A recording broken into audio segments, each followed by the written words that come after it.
चलिए, good morning to all of you my dear students. आज हम स्पेशल आपके पास आए हैं, आज कुछ स्पेशल लेकर आए हैं। ठीक है, आज हम लोग बात करेंगे कुछ हटके कुछ डट के। ठीक है, तो आज का जो मेरा लेक्चर होगा वो फुली बेसिक केमिस्ट्री होगा। बेसिक केमिस्ट्री ये कोई चैप्टर नहीं है, बेसिकली ये बेसिक चीजें जो केमिस्ट्री में आते रहते हैं और बहुत सारे बच्चों को परेशान करते हैं। बहुत सारे बच्चे डायरेक्टली चैप्टर स्टार्ट कर लेते हैं। जैसे कि कोई बच्चा अगर केमिस्ट्री पढ़ना चाहता है तो directly first chapter second chapter start कर लेते हैं, लेकिन हम चाहते हैं कि सबसे पहले आप लोग को बेसिक केमिस्ट्री पढ़िए। जब तक आपको बेसिक केमिस्ट्री नहीं आएगा तब तक आप केमिस्ट्री अच्छे तरह से डील नहीं कर सकते हैं, अच्छे तरह से समझ नहीं सकते हैं। ठीक है, वो बात अलग है कि अपने आप को हम लोग टिस्मार खान समझ लेते हैं। ठीक है, आता जाता तो कुछ है नहीं। तो उसी को ध्यान में रखते हुए बहुत सारे बच्चों की ये समस्याएं हैं कि सर एक बार आप बेसिक केमिस्ट्री पढ़ाइए। तो बेसिक केमिस्ट्री ऐसे हम पढ़ाते भी थे, क्लासरूम में भी पढ़ाते हैं। बेसिक केमिस्ट्री एक महीना तक चलता है। कोई भी चैप्टर स्टार्ट करने से पहले, जब भी आप जैसे कोई बच्चा 10th पास करके मेरे पास आया जस्ट, तो सबसे पहले हम चैप्टर स्टार्ट नहीं कर देते हैं। मतलब कि आया चलो आते आते शुरू कर देते हैं फर्स्ट चैप्टर, नहीं, वैसे में बच्चा गधा हो जाता है। ठीक है, सबसे पहले कोई भी आप सब्जेक्ट पढ़िए, साइंस में फिजिक्स हो, केमिस्ट्री हो, मैथ हो या बायोलॉजी, सबसे पहले आपका काम होता है बेसिक केमिस्ट्री पढ़ना। बेसिक केमिस्ट्री पढ़ना मतलब केमिस्ट्री पढ़ेंगे तो बेसिक केमिस्ट्री, फिजिक्स पढ़िए तो बेसिक फिजिक्स पढ़िए, मैथ पढ़िए तो पहले बेसिक मैथ पढ़िए। इससे क्या होता है कि आपका एक फाउंडेशन मिल जाता है। जैसे आप लोग का घर बनता है तो सबसे पहले देखते हो आपके मम्मी पापा आपस में कभी बात करते होंगे तो सुने होंगे कि, या कोई बड़ा बुजुर्ग व्यक्ति बात करता है कि घर जब भी बनता है तो उसका जो नींव होता है, जो फाउंडेशन होता है, उसको बड़ा मजबूती से काम कराया जाता है, उसको बहुत बढ़िया तरह से बनाया जाता है। ठीक है, तो वैसे ही केमिस्ट्री भी पढ़ रहे हो तो उसके लिए सबसे पहले बेस मजबूत करना बहुत ही ज्यादा जरूरी होता है। ठीक है, तो बहुत सारे बच्चों का ये देखते हैं कि प्रॉब्लम होता है, वो क्या करते हैं कि 10th पास होकर आ गए हैं, उसको कुछ समझ में नहीं आ रहा है कि एटॉमिक नंबर क्या है, एटॉमिक मास क्या है, सिंबल क्या है। तमाम ऐसे सवालों के जवाब हम इस लेक्चर में देखने वाले हैं। ठीक है, और अगर आप क्लास 11th के हैं तो बहुत अच्छी की बात है, लेकिन आप चाहें अगर आपके घर में कोई छोटा बच्चा है जैसे कि 8th क्लास में है या 9th क्लास में है या 10th क्लास में है, 11th और 12th के बच्चे, साथ में ग्रेजुएशन के बच्चे, जो भी ग्रेजुएशन के बच्चे भी है जो, वो भी देख सकते हैं। क्योंकि बेसिक बहुत सारे लोगों का क्या हो जाता है, कमजोर हो जाता है, तो उससे पढ़ने में मजा नहीं आ पाता है। ठीक है, तो ये जो लेक्चर होगा ये किसी खास क्लास के लिए नहीं होगा, सभी के लिए होगा। ठीक है, आप अपने घर में जो छोटे भाई बहन है उनको भी आप दिखा सकते हैं, और अगर आप 9th या 10th के स्टूडेंट है तो आप और अच्छा से देखिएगा, क्योंकि आने वाले दिन में आपका केमिस्ट्री और मजा आएगा और दिक्कत नहीं होगा। जैसे बाकी सब बच्चों को दिक्कत होता है, आपको दिक्कत नहीं होगा। ठीक है, तो आज का क्लास बहुत ही तगड़ा होने वाला है, बहुत ही ज्यादा तगड़ा होने वाला है, तो कृपया ध्यान से पढ़िएगा और कॉपी कलम लेकर के एकदम रेडी हो जाइए। ठीक है, और हाँ, एक चीज और आपसे मैं बात बता देना चाहता हूं कि जैसे मान लीजिए कि मैंने कोई भी चीज यहाँ लिखवा रहा हूं, बोर्ड पर लिखवाते हैं। ठीक है, तो हम आपके लिखने तक का तो इंतजार नहीं कर सकते हैं, इसके लिए आप लोग स्क्रीनशॉट ले लीजिएगा। ठीक है, स्क्रीनशॉट ले लीजिएगा, उसके लिए मैं आपको टाइम भी दे दूंगा, कुछ 1 या 2 सेकंड का टाइम दे दूंगा, बोल दूंगा कि स्क्रीनशॉट ले लीजिए। आप स्क्रीनशॉट ले लीजिएगा, बाद में उसको आप लोग रैंडमली आप लोग आराम से लिख सकते हैं। ठीक है, मेरी बात समझ में आया? तो ये क्लास आपका बहुत ही ज्यादा धांसू होने वाला है। अगर आप आगे भविष्य में या फिर अभी पढ़ रहे हैं केमिस्ट्री तो आपके लिए बहुत ज्यादा इंपॉर्टेंट होगा। ठीक है, तो चलिए आइए शुरू करते हैं। शुरू करेंगे आज बेसिक केमिस्ट्री। बेसिक केमिस्ट्री की बात किया जाए सबसे पहले तो बात कर लेते हैं कि केमिस्ट्री की उत्पत्ति कहां से हुई, कैसे हुई, थोड़ा सा वो देख लेते हैं। सबसे पहले बात करते हैं केमिस्ट्री के, अगर फादर की बात करते हैं, पिताजी, father of chemistry, father of chemistry. तो केमिस्ट्री के पिता का नाम है बाबू लेवाइजर। कौन है? लेवाइजर। ठीक है, एंटोनी लेवाइजर या फिर लेवासियर, बहुत सारे बुक में आपको लेवासियर देखने को भी मिल सकता है। ठीक है, तो बात कर रहे हैं कि केमिस्ट्री में हम लोग पढ़ते क्या है। सबसे पहली सवाल तो ये हो सकती है कि सर केमिस्ट्री में हम लोग क्या पढ़ते हैं। तो देखिए बाबू, अगर केमिस्ट्री में पढ़ने की बात किया जाए तो केमिस्ट्री बेसिकली हम लोग केमिस्ट्री के अंदर पदार्थों के बारे में पढ़ते हैं। ठीक है, अलग अलग वैज्ञानिकों ने अपना अलग अलग परिभाषा दिया था कि केमिस्ट्री क्या है। कुछ वैज्ञानिकों ने यह कहा था कि केमिस्ट्री के अंदर हम परमाणु एवं अणुओं के बारे में पढ़ते हैं। ठीक है, तो ज्यादा दिमाग नहीं लगाना है। केमिस्ट्री के अंदर हम लोग पदार्थों के बारे में पढ़ते हैं। पदार्थ किन किन चीजों के, किन किन कणों के मिलने से बना होता है, पदार्थ के कौन कौन से गुण होते हैं। ठीक है, पदार्थ के बीच होने वाली रासायनिक अभिक्रियाओं के बारे में पढ़ते हैं। ठीक है, तमाम ऐसे सवालों के जवाब भी खोजते हैं उसमें। ठीक है, तो केमिस्ट्री के कोई पिता का नाम पूछे कि फादर ऑफ केमिस्ट्री कौन है? तो आप सीधे सीधे बोल दीजिएगा एंटोनी लेवाइजर, या फिर आप लेवासियर भी बोल सकते हैं। ठीक है, इस बात को याद रखिएगा। ठीक है, चलिए आगे बात करते हैं। तो सबसे पहले हम बात करेंगे कि पदार्थ क्या होता है। तो आप लोग बहुत अच्छी तरह जानते हैं कि वे सभी जिसके पास कुछ ना कुछ भार हो, कुछ जगह छेकता हो, ठीक है, जिसे हम अपने ज्ञानेंद्रियों द्वारा अनुभव कर सके, वो सब के सब क्या होते हैं? पदार्थ होते हैं। ठीक है, इसके बहुत सारे एग्जाम्पल है, कलम, कॉपी, आप, हम, ठीक है, तमाम ऐसे बहुत सारे एग्जाम्पल हैं। ठीक है, अब बात करते हैं कि कोई भी पदार्थ होता है तो वो सबसे छोटा कण परमाणु के मिलने से बना होता है। ठीक है, किसी भी पदार्थ का सबसे छोटा कण जो होता है वो परमाणु होता है। क्या होता है? परमाणु होता है। The smallest particle of any pure matter is atom.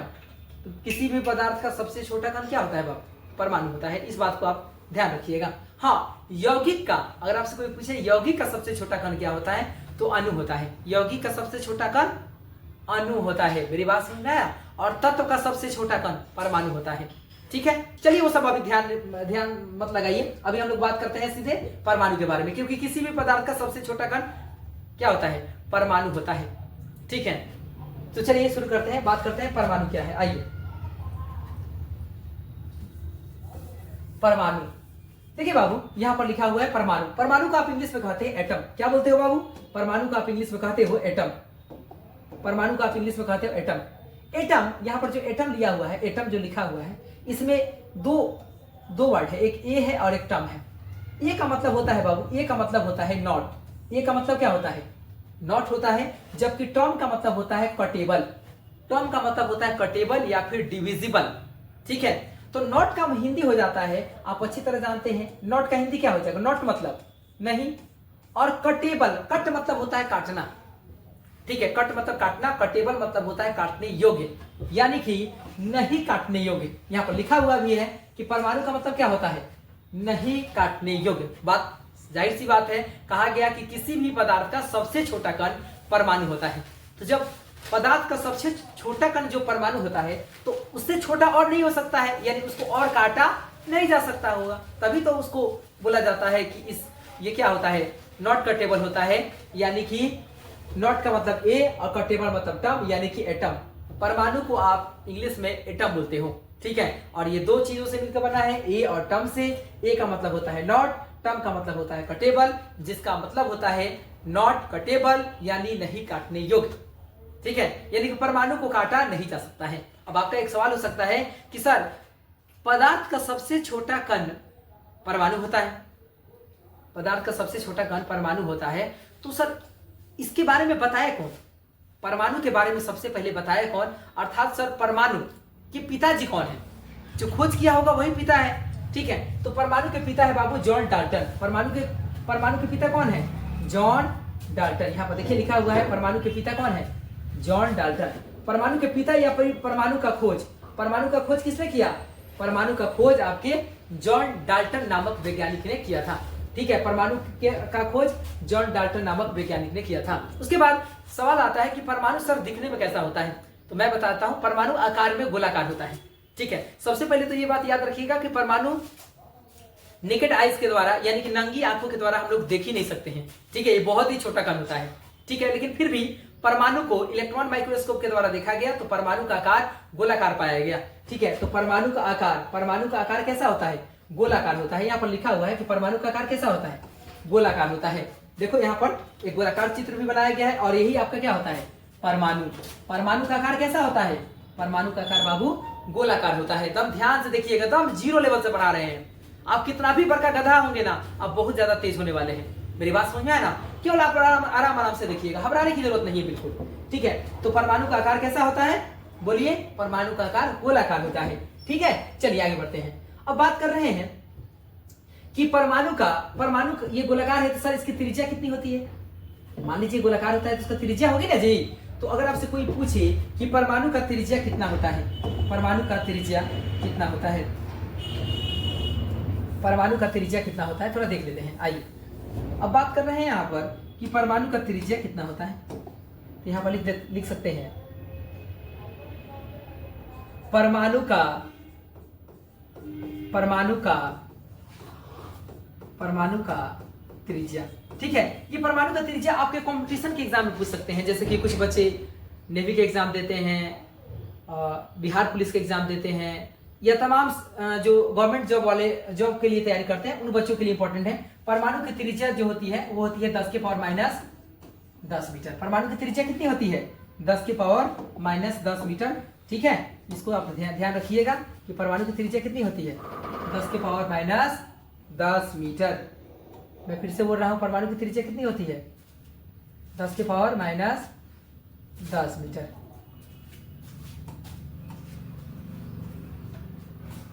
परमाणु की त्रिज्या 10 के पावर माइनस 10 मीटर होती है। ठीक है, इस बात को आप लोग थोड़ा ध्यान रखना।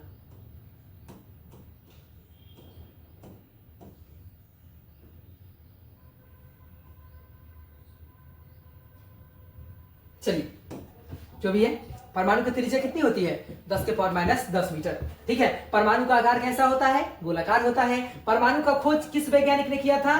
तो जॉन डाल्टन ने किया था। किसने किया था? तो जॉन डाल्टन ने किया था। ठीक है, परमाणु का मतलब क्या होता है? जिसे काटा नहीं जा सके। चलिए आगे बढ़ते हैं। नेक्स्ट, अब पहले बोला गया कि परमाणु को काटा नहीं जा सकता है। पहले तो यही बोला गया, पर परमाणु का जो इंग्लिश होता है एटम, उसका मतलब ही होता है कि जिसे काटा नहीं जा सकता। लेकिन जैसे जैसे साइंस और टेक्नोलॉजी आगे बढ़ता गया, परमाणु को भी काट दिया गया। परमाणु को 3 भागों में काटा गया, 3 अलग अलग फंडामेंटल पार्टिकल में काटा गया, जिसका पहला का नाम है इलेक्ट्रॉन, जिसे हम ई से सूचित करते हैं। दूसरा है प्रोटॉन, जिसे हम पी से सूचित करते हैं। और तीसरा होता है आपका न्यूट्रॉन, जिसे हम स्मॉल एन से सूचित करते हैं।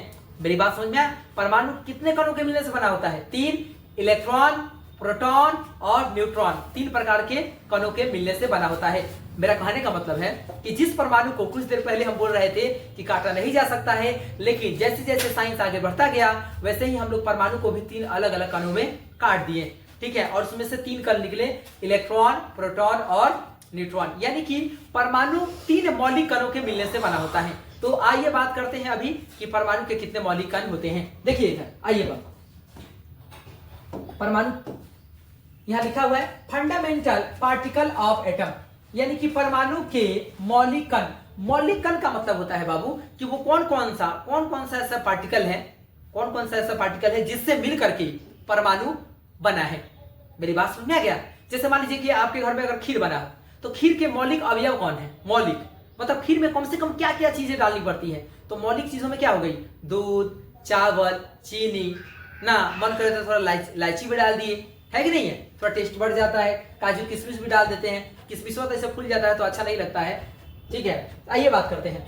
तो बात कर रहे हैं कि परमाणु के मौलिक कौन है, मौलिक कण कौन है, मतलब कि परमाणु कितने अलग अलग प्रकार के कणों के मिलने से बना होता है। तो वो 3 अलग अलग प्रकार के कणों के मिलने से बना होता है। पहला होता है बाबू इलेक्ट्रॉन, दूसरा होता है प्रोटॉन और तीसरा होता है न्यूट्रॉन। अभी जैसे मैंने बताया, परमाणु 3 मौलिक कणों के मिलने से बना होता है, इलेक्ट्रॉन, प्रोटॉन और न्यूट्रॉन। मेरी बात समझ में आया? इलेक्ट्रॉन को डिनोट करने के लिए ई का इस्तेमाल करते हैं, प्रोटॉन को डिनोट करने के लिए पी का, और न्यूट्रॉन को डिनोट करने के लिए एन का इस्तेमाल करते हैं। याद रखेंगे ये तीनों स्मॉल में होता है, कैपिटल में मत लिख देना। चलिए आगे बढ़ते हैं। उसके बाद परमाणु को भी, जब परमाणु को काट दिया गया, ठीक है, परमाणु को भी 2 भागों में बांट दिया गया, एक परमाणु का बाहरी हिस्सा और एक परमाणु का आंतरिक हिस्सा। ठीक है, परमाणु का बाहरी हिस्सा और एक परमाणु का आंतरिक हिस्सा। देखिए, तो परमाणु को यहां पर लिखा हुआ है कि परमाणु को 2 भागों में बांट दिया गया। परमाणु को 2 भागों में बांटा गया है। परमाणु को कितने भागों में? 2 भागों में बांटा गया है, एक अंदर वाला भाग और एक बाहर वाला भाग। बाहरी भाग को बाबू, जो बाहरी भाग है आपका, जो बाहरी भाग है, आउटर पार्ट जो है, उसमें इलेक्ट्रॉन पाया जाता है। बाहरी भाग में क्या पाया जाता है? इलेक्ट्रॉन। और आंतरिक भाग जिसको इंग्लिश में इनर पार्ट या फिर आंतरिक भाग कहते हैं, इसका एक नाम दे दिया गया जिसे नाभिक बोला गया। क्या बोला गया? परमाणु के अंदर वाले भाग को क्या बोला गया? नाभिक बोला गया। ठीक है, इस नाभिक के अंदर होते हैं न्यूट्रॉन और प्रोटॉन, दोनों एक साथ रहते हैं। मेरी बात फिर से सुनिएगा, परमाणु 3 मौलिक कणों के मिलने से बना होता है, इलेक्ट्रॉन, प्रोटॉन और न्यूट्रॉन। ठीक है, परमाणु को 2 भागों में बांटा गया, एक बाहरी भाग और एक अंदर वाला भाग। अंदर वाला भाग में न्यूट्रॉन और प्रोटॉन होते हैं, जबकि बाहरी वाले भाग में इलेक्ट्रॉन होते हैं। ठीक है, आप 9th 10th में ये भी पढ़े होंगे कि जो इलेक्ट्रॉन होता है वो आंतरिक भाग यानी नाभिक के चारों ओर चक्कर लगाता रहता है। ठीक है। इलेक्ट्रॉन क्या करता है, इलेक्ट्रॉन क्या करता है, नाभिक के चारों ओर चक्कर लगाता रहता है। मेरी बात समझ में आई? चलिए, तो याद रखिएगा परमाणु को दो भाग में बांटा गया, एक बाह्यतम भाग और एक आंतरिक भाग। आंतरिक भाग जो बीच में भाग है उसे नाभिक कहते हैं। क्या बोलते हैं, नाभिक, इंग्लिश में न्यूक्लियस कहा जाता है। और इसके अंदर होते हैं कौन कौन, न्यूट्रॉन और प्रोटॉन। और बाहर क्या घूमता है, बाहर आपका इलेक्ट्रॉन क्या करता रहता है, चक्कर लगाते रहता है। किसका, नाभिक का। मेरी बात समझ में आए, कोई दिक्कत नहीं है। चलिए आगे बढ़ते हैं। नेक्स्ट एक काम करो, इसको आप स्क्रीनशॉट ले सकते हो, ले लो। अगर स्क्रीनशॉट लेना चाहते हैं तो ले लो, इसका भी ले लो। पहले इसका ले लो, स्क्रीनशॉट लो जल्दी।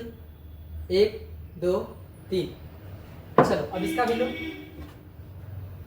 1 2 3, ठीक। चलिए अब तीसरा देखते हैं। तीसरा है कि जो फंडामेंटल पार्टिकल है, जो इलेक्ट्रॉन, प्रोटॉन और न्यूट्रॉन है, ठीक है, इसकी फंडामेंटल प्रॉपर्टीज क्या है, अर्थात इसके मास क्या होते हैं, इस पर होने वाला चार्ज क्या है, ठीक है, और इसके कौन से वैज्ञानिक इसको खोज किए थे, ठीक है। इन सभी सवालों के जवाब यहाँ हम देखेंगे। तो यहाँ पर लिखा हुआ है कि basic information about fundamental particle electron, proton and neutron. यानी कि या इसका हिंदी हो जाएगा बाबू, कि इसका हिंदी ये होगा कि जो भी फंडामेंटल पार्टिकल है, इलेक्ट्रॉन, प्रोटॉन, न्यूट्रॉन, परमाणु तीनों को कण के मिलने से बना होता है, इलेक्ट्रॉन, प्रोटॉन और न्यूट्रॉन। तो इलेक्ट्रॉन, प्रोटॉन, न्यूट्रॉन के बारे में यहाँ पर फंडामेंटल जानकारी दिया हुआ है। ये आपका इलेक्ट्रॉन हो गया, ये आपका इलेक्ट्रॉन हो गया, इलेक्ट्रॉन, प्रोटॉन और न्यूट्रॉन, तीन यहाँ कण हो गए, ठीक है। अब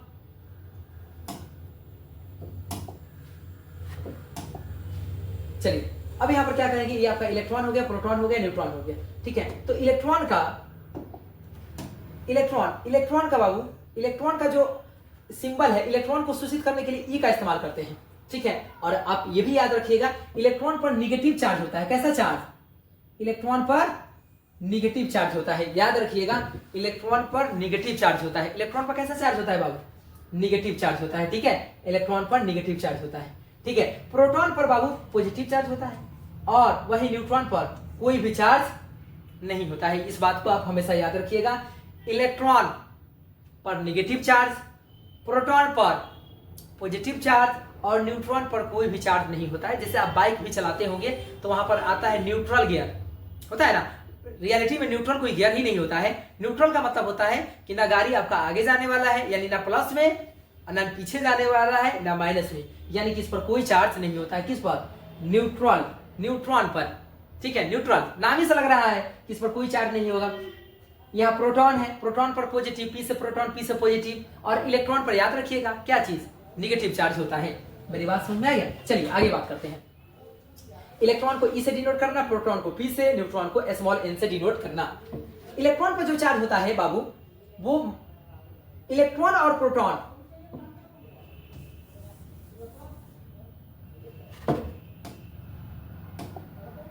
देखो बाबू, इलेक्ट्रॉन और प्रोटॉन पर दोनों पर, इलेक्ट्रॉन और प्रोटॉन दोनों पर सेम चार्ज होता है। देखो 1.6 गुना 10 के पावर माइनस 19 कूलम। प्रोटॉन में भी वही है, 1.6 गुना 10 के पावर माइनस 19 कूलम। सी का मतलब कूलम होता है, ठीक है। तो यहां पर जो मैग्नीट्यूड है ना बाबू, जो आवेश का जो मैग्नीट्यूड है वो समान है, लेकिन इलेक्ट्रॉन पर सिर्फ माइनस हो जाता है और प्रोटॉन पर क्या हो जाता है, प्लस हो जाता है। बस यही अंतर होता है। जितना चार्ज इलेक्ट्रॉन पर होता है उतना ही चार्ज प्रोटॉन पर भी होता है। फर्क यही होता है कि इलेक्ट्रॉन पर माइनस चार्ज लगा होता है, ठीक है, और प्रोटॉन पर प्लस चार्ज होता है, बस इतना ही है। दोनों का वैल्यू क्या होता है, दोनों का वैल्यू सेम है, 1.6 गुना 10 के पावर माइनस 19 कूलम। इसमें भी 1.6 गुना 10 के पावर माइनस 19 कूलम। इलेक्ट्रॉन अगर होगा तो माइनस लगा देना, और प्रोटॉन होगा तो पहले प्लस लगा देना, ठीक है। और न्यूट्रॉन पर कोई चार्ज ही नहीं होता है, तो जीरो चार्ज, ठीक है। आइए बात करते हैं अब इसके भार के बारे में। अब थोड़ा सा भार के बारे में बात कर लेते हैं कि भार कितना होता है।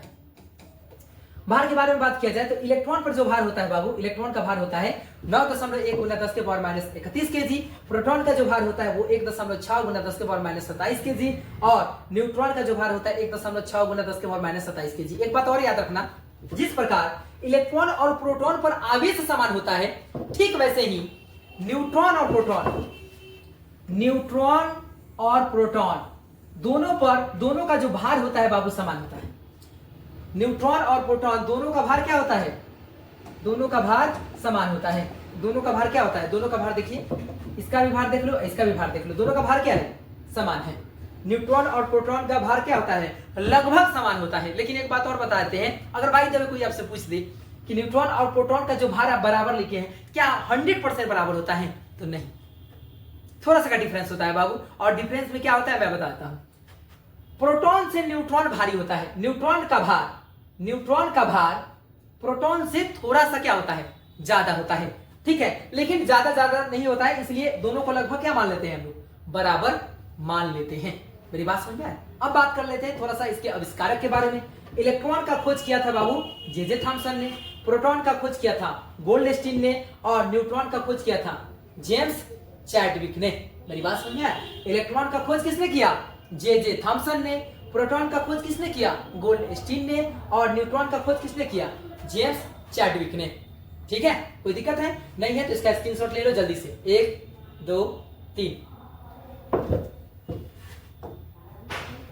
चलिए अब थोड़ा सा बात कर लेते हैं एटम। यहां पर एटम है। अब देखो यहां पर एटम सबसे पहले बताया गया था, जैसे कि आप कुछ देर पहले पढ़े हैं, कि एटम को काटा नहीं जा सकता है। लेकिन जैसे ही साइंस टेक्नोलॉजी आगे बढ़ा तो हम लोग एटम को किस रूप में तोड़ दिए? इलेक्ट्रॉन, प्रोटॉन और न्यूट्रॉन में तोड़ दिए। ठीक है, हो गया। अब इलेक्ट्रॉन, प्रोटॉन, न्यूट्रॉन को भी तोड़ दिया गया। इलेक्ट्रॉन, प्रोटॉन, न्यूट्रॉन को भी तोड़ा गया है। किन चीजों में? क्वार्क्स में तोड़ा गया। किन चीजों में? क्वार्क्स के रूप में तोड़ा गया। क्वार्क्स दो टाइप के होते हैं, एक अप क्वार्क्स और एक क्या होता है? डाउन क्वार्क्स होते हैं। ठीक है, देखिए मैं बताता हूं। एटम को जब तोड़ा गया तो कैसे में तोड़ा गया? इलेक्ट्रॉन, प्रोटॉन और न्यूट्रॉन में। इलेक्ट्रॉन, प्रोटॉन को, न्यूट्रॉन को कैसे में तोड़ा गया? क्वार्क्स में। ठीक है, और क्वार्क्स को भी तोड़ दिया गया है। क्वार्क्स को भी तोड़ दिया गया है। तो क्वार्क्स को तोड़ा गया है तो उसको बोलते हैं बाबू मेसॉन पार्टिकल। क्या बोलते हैं? Meson particles. इसको गॉड पार्टिकल्स भी कहा जाता है। गॉड पार्टिकल्स भी कहा जाता है। ठीक है, एटम को तोड़ा गया इलेक्ट्रॉन, प्रोटॉन, न्यूट्रॉन में।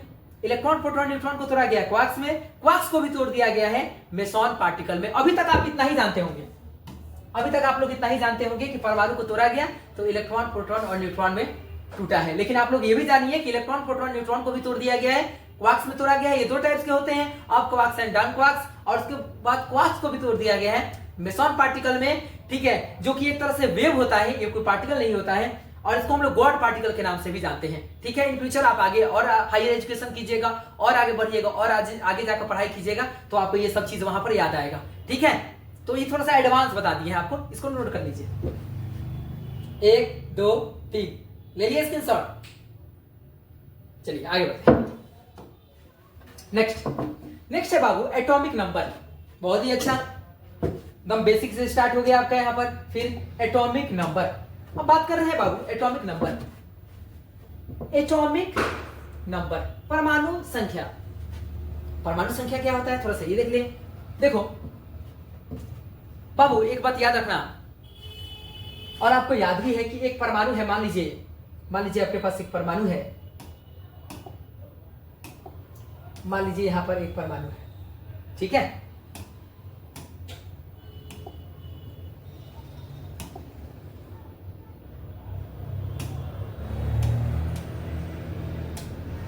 चलिए मान लीजिए आपके पास एक परमाणु है।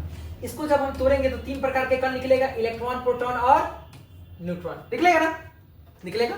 अभी कुछ देर पहले पढ़े हैं कि परमाणु को जब हम लोग तोड़ते हैं तो 3 अलग अलग प्रकार के कण प्राप्त होते हैं, इलेक्ट्रॉन, प्रोटॉन और न्यूट्रॉन। ठीक है, चलिए 3 प्रकार के कण निकला। तो एक बात आप हमेशा याद रखिएगा, पूछिए क्या? एक बात हमेशा याद रखना कि किसी भी परमाणु में, हाँ कौनो परमाणु, कोई भी परमाणु ले लो, किसी भी परमाणु में जितने इलेक्ट्रॉन होते हैं,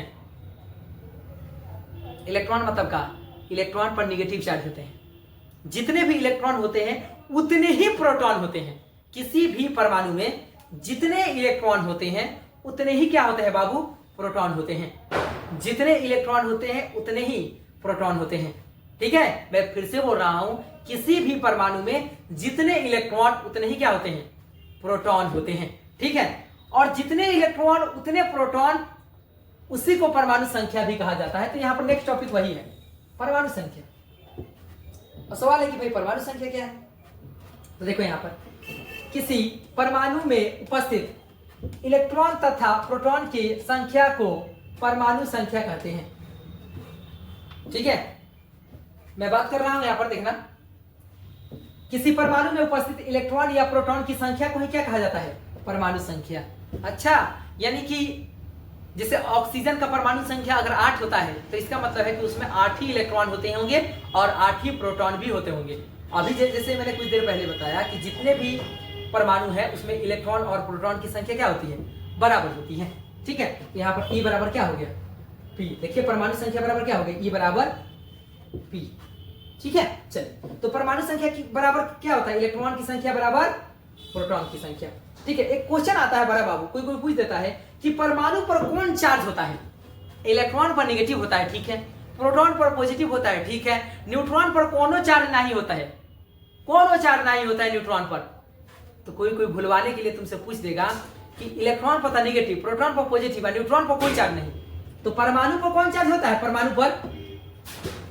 तो कान खोलकर सुन लो, ये बोल देना कि परमाणु पर कोनो चार्ज ना होता हो, परमाणु पर कोई चार्ज नहीं होता है, परमाणु पर कोई आवेश नहीं होता है। तो तुमसे कोई ये भी सवाल पूछ सकता है कि अभी तो आप बोले हैं कि इलेक्ट्रॉन पर माइनस चार्ज होता है, प्रोटॉन पर प्लस चार्ज होता है, तो परमाणु पर काहे चार्ज नहीं होगा? तो कहना कि इसलिए परमाणु पर चार्ज नहीं होता है क्योंकि परमाणु के अंदरवा जितना इलेक्ट्रॉन होता है, मतलब जितना निगेटिव होता है उतना ही प्रोटॉन होता है, उतना ही पॉजिटिव होता है। तो जितना निगेटिव उतना पॉजिटिव, यानी कि निगेटिव पॉजिटिव कट गया, अब क्या बचा? जीरो, यानी कि परमाणु के ऊपर कोई आवेश नहीं होता है। तो यहाँ पर बोला गया है कि परमाणु विद्युतीय उदासीन होता है। परमाणु कैसा होता है? विद्युतीय उदासीन होता है। परमाणु विद्युतीय उदासीन होता है। कमेंट में लिखिएगा एटम इज इलेक्ट्रिकली न्यूट्रल। ठीक है, परमाणु पर कोई आवेश नहीं होता है। इसका मुख्य कारण क्या है कि परमाणु में जितना इलेक्ट्रॉन उतना ही क्या होता है?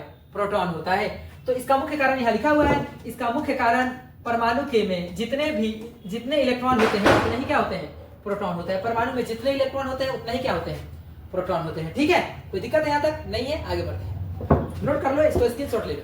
1 2 3। चलिए आगे बढ़ते हैं। एक बात याद रखिएगा बाबू, ये जो पढ़ा रहे हैं ना, जो भी पढ़ा रहे हैं यहाँ पर बेसिक, बाबू ये केमिस्ट्री का जान है। अगर ये सब नहीं आता है ना तो साफ गधा हो तुम, पहले समझ लो।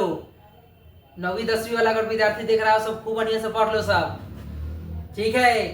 और जो 11th वाला है, जो 12th में तो गधा चलिए गया है, खाली नाम खातिर, आता कुछ जाता कुछ तो है नहीं, ठीक है। लेकिन आप लोग के लिए एक अच्छा मौका लाए हैं, एक अच्छा स्पेशल बेसिक केमिस्ट्री के लिए लेक्चर बना रहे हैं, पूरा बेसिक केमिस्ट्री के लिए, ठीक है। ऐसे पढ़ाया जाए, बेसिक तो खत्म होने वाला नहीं है, लेकिन फिर भी जितना बेसिक हो सके उतना हम कवर कर रहे हैं, ताकि आपको आगे भविष्य में या फिर अभी पढ़ाई जो कर रहे हैं उसमें किसी भी प्रकार की कोई दिक्कत ना हो। और साथ में अगर वैसे बच्चे भी देख रहे हैं जो कि गवर्नमेंट जॉब के लिए तैयारी करते हैं, जनरल कंपटीशन की तैयारी करते हैं, तो बाबू आप लोग बार बार बोलते हैं, कभी कभी आप मिलते हो तो बोलते हो कि सर बेसिक केमिस्ट्री सर हम चाहते थे कि फिर से पढ़ ले, ठीक है। तो ये आप लोग के लिए एक अच्छा सा मौका है, कॉपी कलम लेकर के आराम से पढ़ना बाबू, ठीक है। घर के किसी कोना में जाकर आराम से पढ़ते रहो, है कि नहीं है। चलिए आगे बढ़ते हैं, नेक्स्ट। अब बात करेंगे यहाँ पर परमाणु भार संख्या।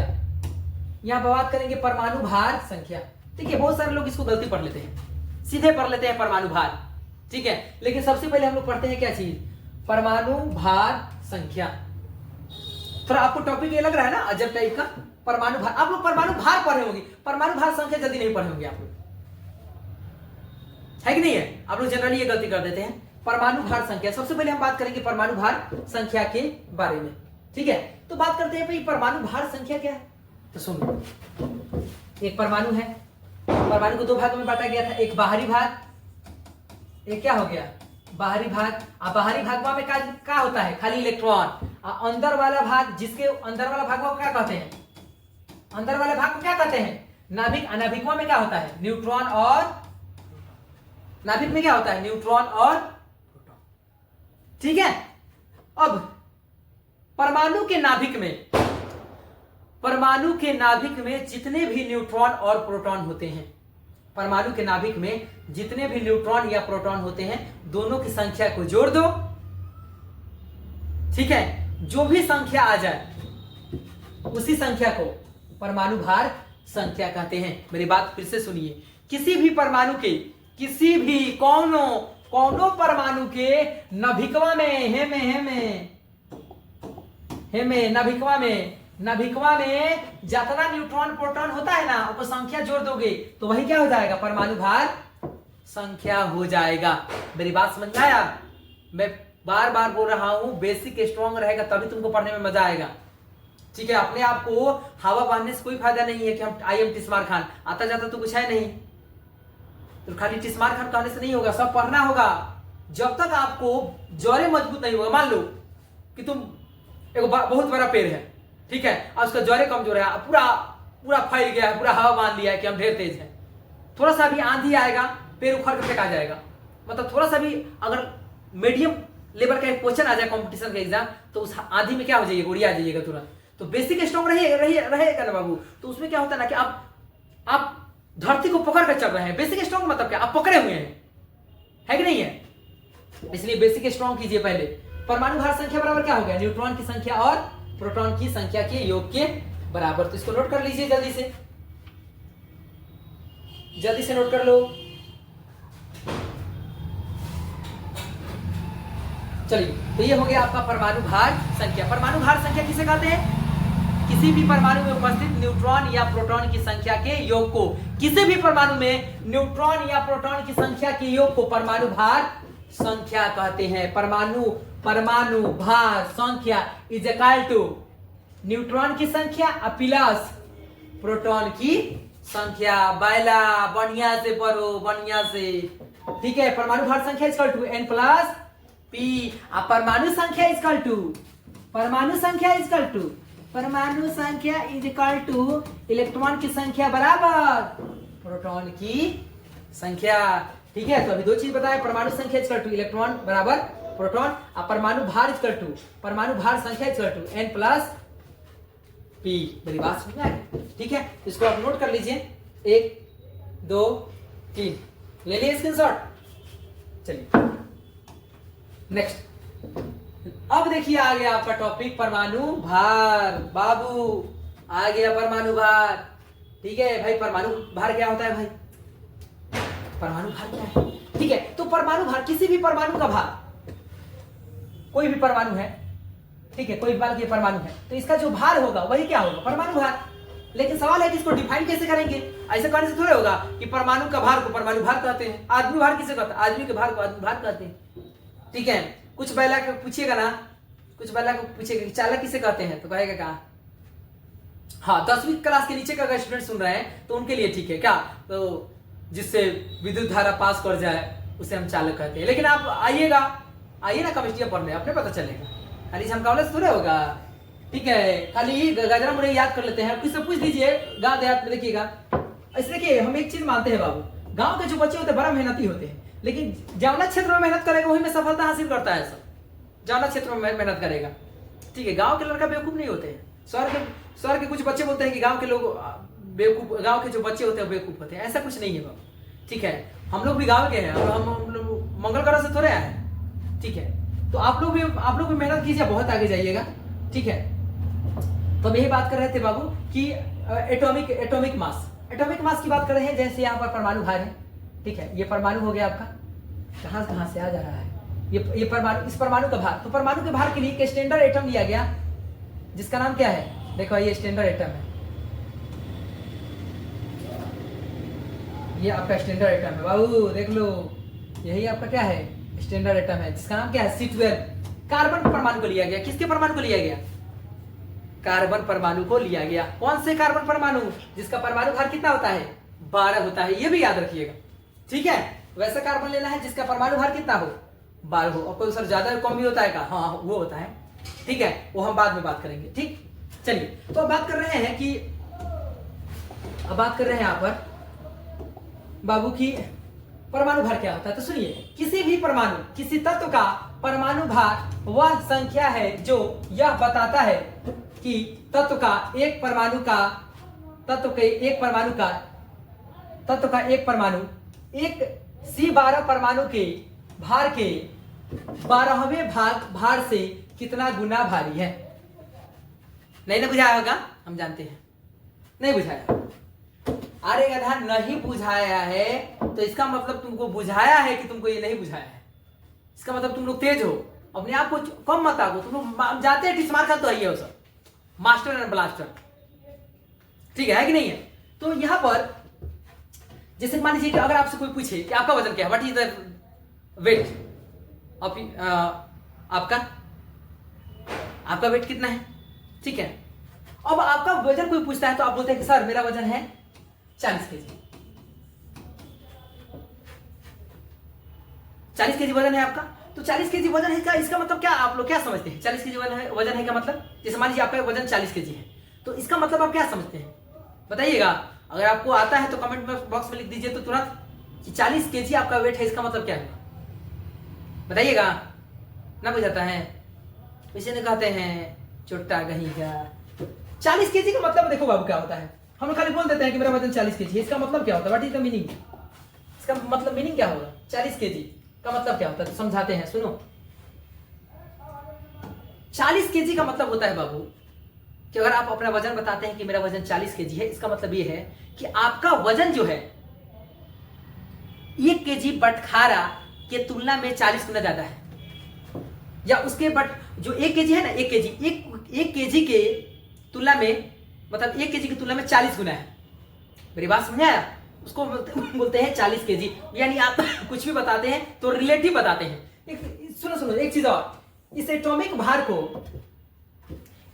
भार को रिलेटिव एटॉमिक भार भी कहा जाता है, सापेक्षिक परमाणु भार भी कहा जाता है, यो याद रखना, ठीक है। जब भी आप भार बताते हैं या कोई भी अदर आप क्वांटिटी या राशि के बारे में बताते हैं तो याद रखिएगा आप तुलना करके ही बताते हैं। तुलना करने वाला कुछ चाहिए, है कि नहीं। जैसे मान लीजिए आपका घर यहां से मतलब कि गरखा से आपका घर 5 किलोमीटर है, तो 5 किलोमीटर है का मतलब क्या हुआ कि 1 किलोमीटर का 5 गुना। मेरी बात समझ आया? 1 किलोमीटर का 5 गुना है। मेरी बात समझ आया?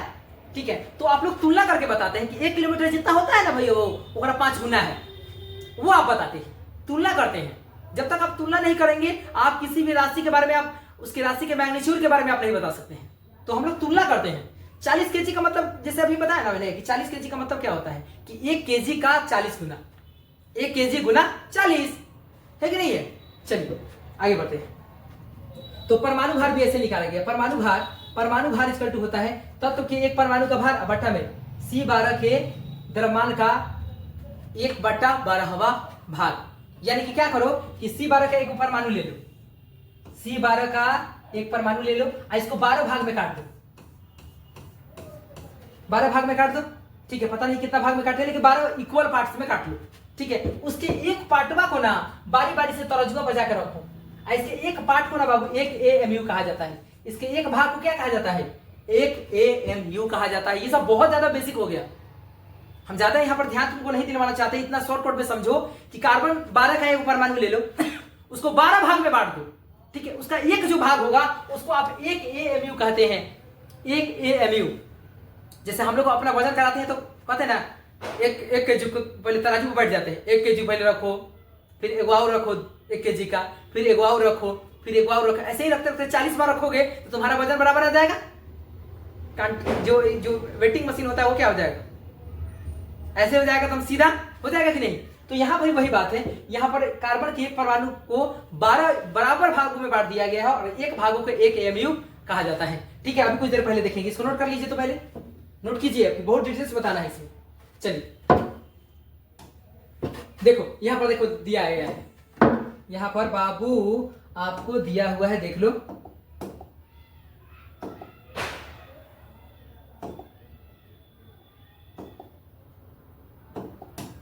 यहां पर देखिए बाबू दिया हुआ है, ध्यान से देखिए, देखो यहां पर दिया हुआ है 1 AMU।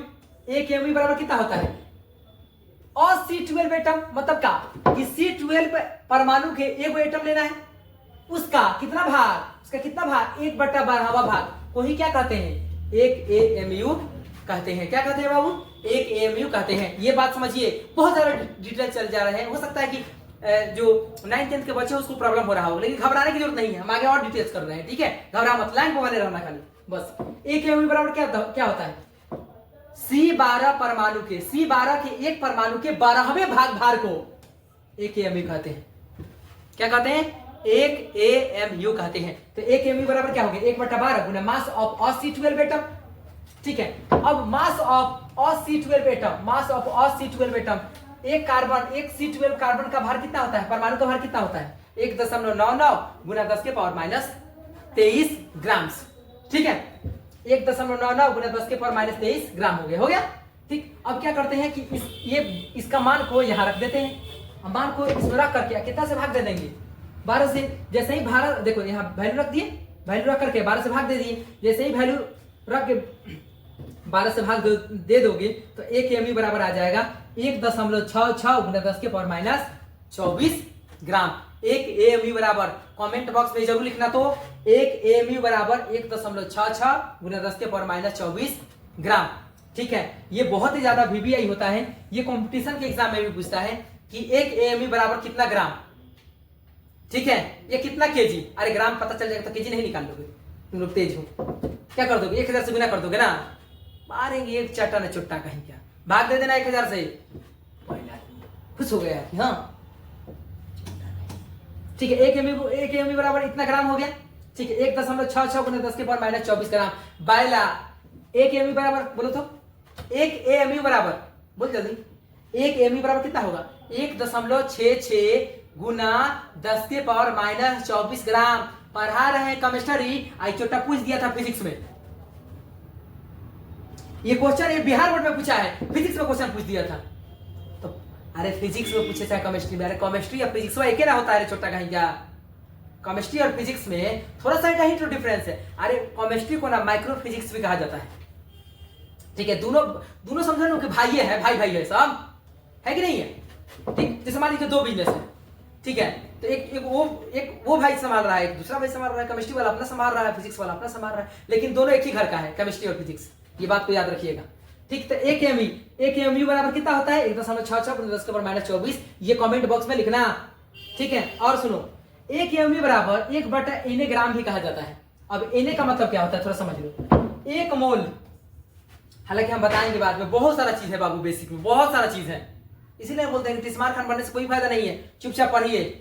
एक मोल बराबर होता है 6.022 गुना 10 के पावर 23। एक मोल बराबर होता है 6.022 गुना 10 के पावर 23। एक मोल बराबर कितना? कमेंट बॉक्स में भी लिखना। एक मोल बराबर होता है 6.022 गुना 10 के पावर 23। ठीक है, जैसे एक दर्जन में कब होता है बोल?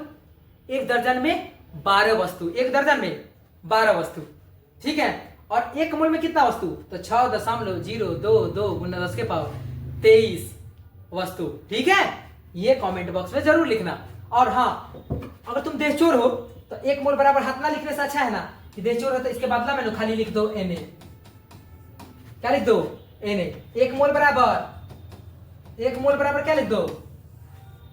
एक मोल बराबर क्या लिख दो? Na मतलब का एवोगाड्रो संख्या। A मतलब एवोगाड्रो और N मतलब नंबर। एवोगाड्रो नंबर यानी कि एवोगाड्रो संख्या, जिसका मान होता है यही 6.022 गुना 10 के पावर 23। ठीक है, तो याद रखना। तो यहाँ एक AMU बराबर 1/Na ग्राम भी लिख सकते हैं। और सुनो ना, तुमको याद करने का मन नहीं कर रहा है ना, तो याद कर लो। एक AMU बराबर 1/Na ग्राम। Na मतलब होता है एक मोल। Na मतलब एक मोल, एक मोल में कितना होता है ये तो बबुआ हमेशा याद रखना पड़ेगा। और जब हई याद है तो हई याद है, हई याद है तो हई याद है, हई याद है तो हई निकाल लेंगे का। ठीक है, आम के आम, गुठलियों के दाम, गुठली के नाम मोटरिये के दाम हो जाएगा। रे बोल पायला कहीं क्या बोका। ठीक है, तो याद रखना एक मोल बराबर Na से डिनोट कर देते हैं। अगर जल्दीबाजी में हो तो पूछ दी एक मोल बराबर तो एवोगाड्रो संख्या यानी Na। कहेगा कि अच्छा कुछ बायला कहेगा एक मोल बराबर, कहेगा ना एक मोल बराबर ना नहीं एवोगाड्रो नंबर। ठीक है, अगर मान ली तू पढ़ा लिखा है तो कहेगा ना, तू समझ जाएगा कि अच्छा एवोगाड्रो संख्या बोल रहा है। ठीक है, तो एक मोल बराबर Na का मान होता है 6.022 गुना 10 के पावर 23। ठीक है, चलिए आगे बढ़े। तो एक AMU बराबर 1/Na ग्राम। एक AMU बराबर 1/Na ग्राम। एक AMU बराबर 1/Na ग्राम। एक AMU बराबर 1/Na ग्राम। ठीक है, गधा की तरह चिल्ला रहे हैं भाई, लाइक करना यार। ठीक है, नोट करो। एक 2 3 स्क्रीनशॉट। नेक्स्ट, अब आ गए बाबू हम लोग समस्थानिक पर। किस पर आ गया? समस्थानिक। तो ये समस्थानिक क्या होता है भाई? समस्थानिक ना, रुकिए ना, एक चीज थोड़ा सा और उसमें बताते हैं। आओ थोड़ा सा और इसमें चीज बता देते हैं। मिटेगा ना सर? हाँ मिटा देते हैं, क्लीन। चलिए एक काम करते हैं, एक चीज और यहाँ पर बताते हैं, सुना। जैसे मान लीजिए नाइट्रोजन पर है, नाइट्रोजन, तो नाइट्रोजन का मान लीजिए हमको परमाणु भार चाहिए, नाइट्रोजन का परमाणु भार। तो नाइट्रोजन का परमाणु भार, तो उसके लिए तुम एक वेटिंग मशीन लाओगे।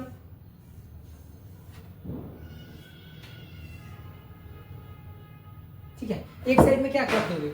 नाइट्रोजन का परमाणु, ठीक। और इधर से क्या किए हो? कार्बन का C12 का जो एटम है, इसको कितने भागों में बांट दिए हो? 12 भाग में। अब 12 भाग में से एक भाग उठा उठा के यहाँ डाल रहे हो, जानते हो? इसमें ना 14 गो इसमें से। अब बहुत सारे 12 गो है तो 14 कहां से लेके आए? अरे बैला 14 को लाने का मतलब क्या है कि जरूरी है कि एक गो है? इसको ऐसा बहुत सारा परमाणु हो सकता है ना कार्बन का, उसमें से लाओ। इसमें से 12 गो इसमें से टुकड़ा हो गया, 12 गो इसमें टुकड़ा हो गया, है कि नहीं है? तो यहाँ पर क्या किए? इसे यहाँ पर एक है तो सब टुकड़ा से एक समान है ना भाई, एक समान रूप में काटा गया है। एक टुकड़ा वाला के रखोगे तब भाई काटवा कहेगा ना।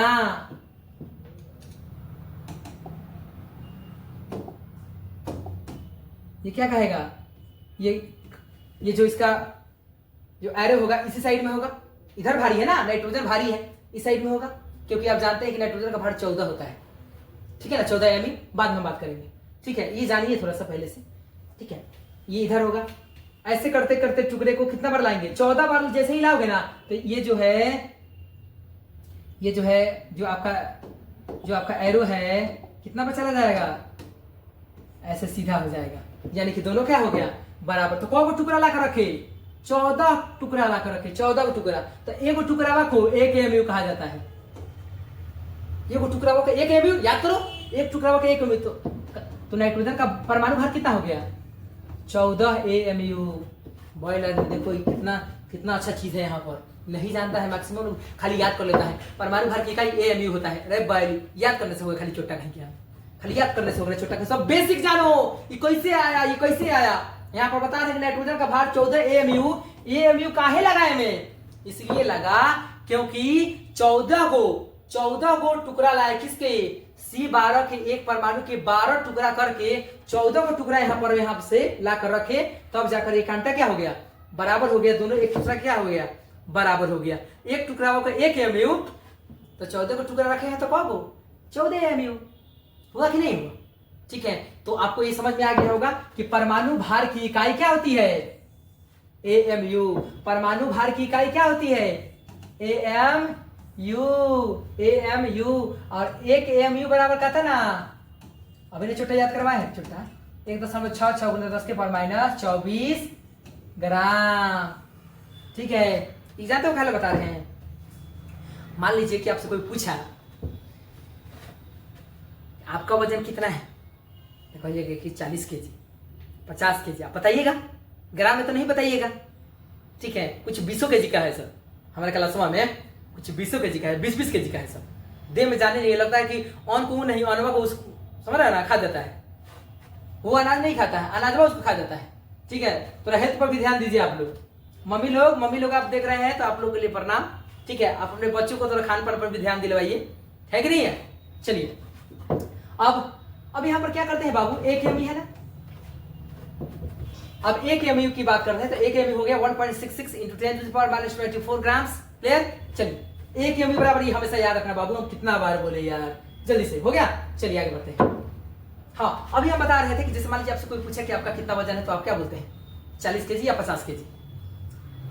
सपोज दैट मान लीजिए कि कोई इंसान अगर पूछ लिया कि नाइट्रोजन का परमाणु भार कितना होता है, तो आप कहिएगा कि नाइट्रोजन का परमाणु भार होता है 14 AMU।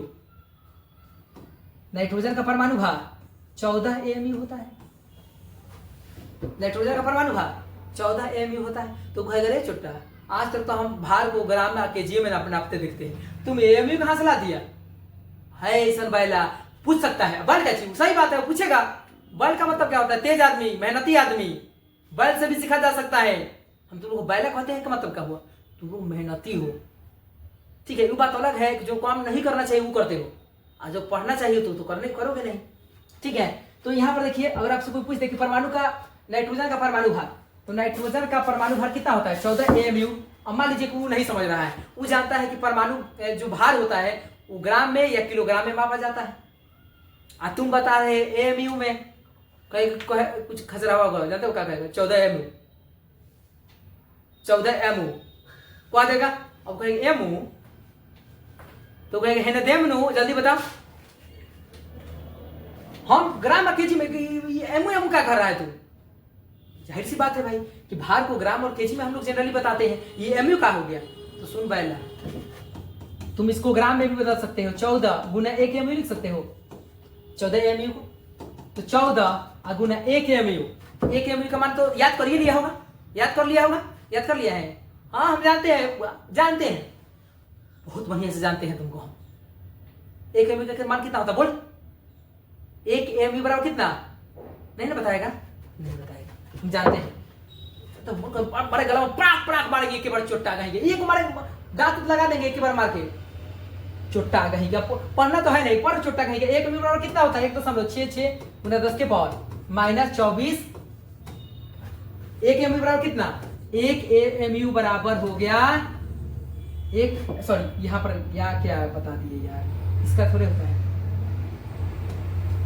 यहाँ पर 14 गुना 1 MU का 1 MU का मान, 1 MU का मान यहाँ रखती है। 1 MU का मान कितना रखती है? 1.66 गुना 10 के पावर माइनस 24 ग्राम। और रही बात गुना करने की, तो गुना करने में तुम लोग महारत हासिल करवे किए हो, गुना भाग तो खूब बढ़िया आता है। हाँ हंस रहा है सर हमारी बेइज्जती कर रहे हैं। बैल आदमी 10वां तक तो कैसे घींच खाच के पास किए सब, हमसे नहीं आते हैं? चोरी करके पास कर लेते हो सब 10वीं क्लास तक। जोड़ घटा गुना भाग में भी प्रॉब्लम होता है, नहीं जानते हैं? बढ़िया से जोड़ घटा गुना भाग नहीं आता है सब चुट्टा को। सुन लो सब, हाँ 9 10 सुन लो सब, हंसो सब तो नहीं खाली, ये सब चुट्टा के जाते हो सब। जोड़ घटा गुना भाग नहीं आता है बढ़िया से इन लोगों को, ठीक है। अच्छा ज्यादा तुम भी मत हंसो, ठीक है? ज्यादा तुम भी मत हंसो, तुमको भी प्रॉब्लम होता होगा, हम जानते हैं। तो हम लोग जोड़ घटा गुना भाग दे देंगे, आओ ना केमिस्ट्री में। हाँ ये देखिए रहे हो ना, गुना भाग करने में थोड़ा तुम लोगों को देखते हैं प्रॉब्लम होता है।